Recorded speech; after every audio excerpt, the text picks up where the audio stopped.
Hi everyone, Corey here again from Tales from a Polk County Girl, and this is another book review video. Uh, if you've just watched my Mediterranean Diet for Beginners video, yes, I am filming these back to back. But this book, the book I'm going to be talking about this time, is Cooked by Michael Pollan.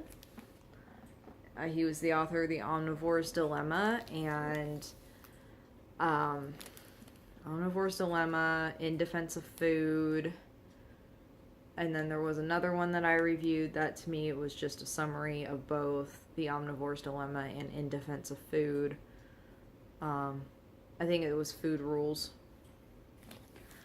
But anyways, okay, so I have had this book on my shelf. This is one of the other books I've had checked out from my library for a while, and been meaning to read, and I finally got through it. So Cooked, A Natural History of Transformation, and it is a thick book, so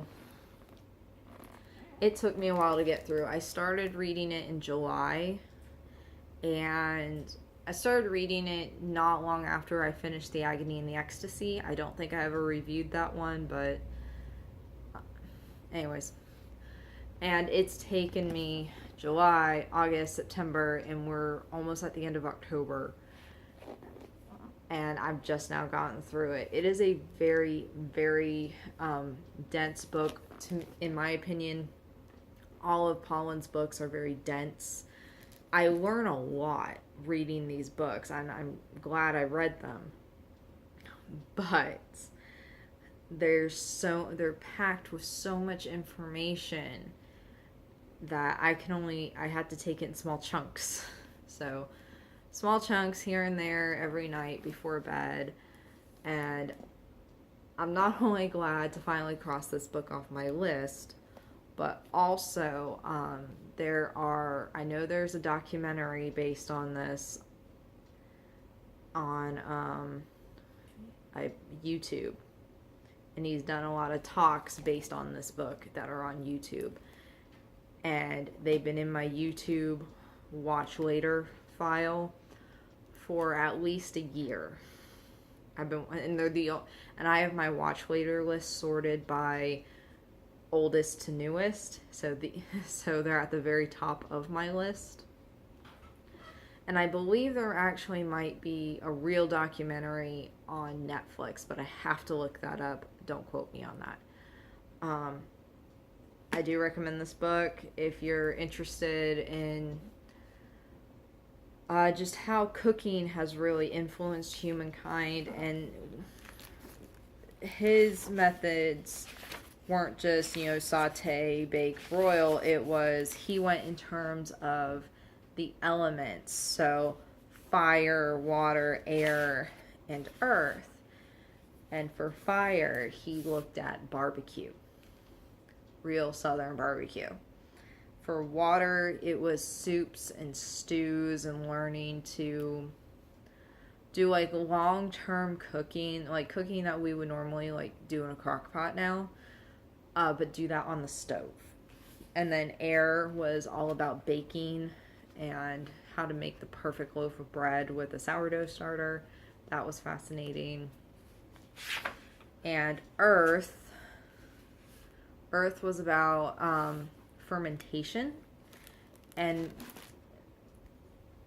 he split that one into two parts: fermentation in terms of cheese making, and then fermentation in terms of alcohol.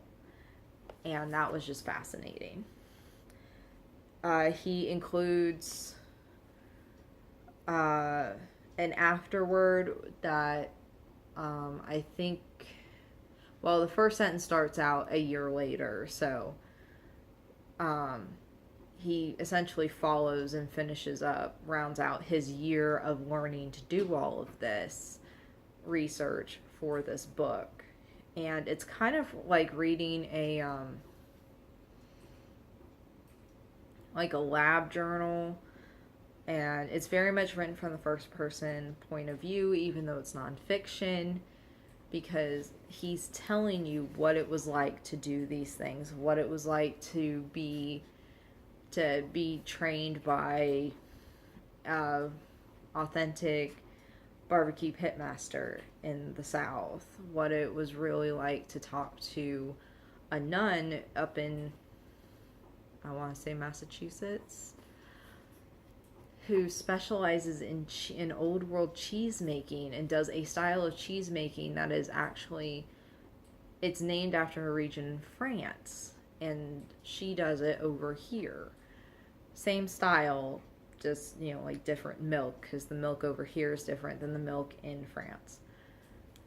And it was just really fascinating. He has an appendix. His first appendix is, I'm looking at the table of contents. He gives you 4 recipes that he used. And it's so, when he starts out the recipes, he actually says, I didn't think writing a recipe was going to be that hard. And he was wrong.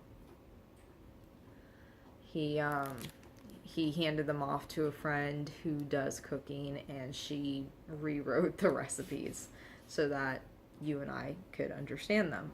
He also includes a list of books to read for recommended reading, all the books that he used for research for this book. Okay? So I definitely recommend this book if you're not too keen on reading a very thick tome. You can go watch the videos on YouTube. Having read Omnivore's Dilemma and then watched the documentary and then watched his talks on it, you're missing out stuff. As always, the quote-unquote movie never contains all the elements that are in the book. So definitely recommend this book. Amazon link will be down below if you want to read reviews of it or read an actual summary of it. Again, if you can't afford to buy your books, I always recommend that you go to your local library and check them out. And this, like I said, really good book. Very dense, though. It took me as long to read this one as it did the Omnivore's Dilemma. But I'm glad I read both books, so it really got me thinking. So if you have any questions, please leave them down below, and I'll talk to you guys later. Bye.